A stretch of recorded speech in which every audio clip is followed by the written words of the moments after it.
સુરતમાં ગણેશ મહોત્સવ દરમિયાન અનોખી રીતે સેવા પૂજાનું આયોજન કરાયું। ગણપતિની પૂજા સાથે માતા-પિતાની પૂજા પણ કરવામાં આવી। 300 થી વધુ બાળકોએ ગણપતિ પૂજન સાથે માતા-પિતાની પૂજા કરી હતી। સુરતના પરમસુખ ગુરુકુળમાં બાળકોએ પોતાના માતા-પિતાનું પૂજન કર્યું। સનાતન સંસ્કૃતિ અને પરંપરાને આગળ ધપાવવાનો આ પ્રયાસ કરાયો। ગુરુકુળ તરફથી બાળકોમાં તેમના માતા-પિતા પ્રત્યે પ્રેમ વધે અને સંસ્કૃતિ જળવાઈ રહે તે માટે આયોજન કરાયું હતું।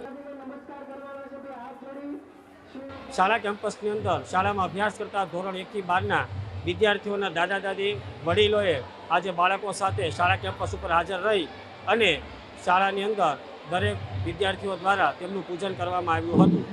आदरणीय ब्रह्मनिष्ठ संत एवा श्री शास्त्री स्वामी जगत स्वरूपदासजीना प्रेरणाथी आनंद स्वरूपदासजीना मार्गदर्शन हेठळ आ कार्यक्रम संपूर्णपणे बाळकोए पोताना वडीलोने वंदन करी रूड़ा अंतरना आशीर्वाद मेळव्या हता।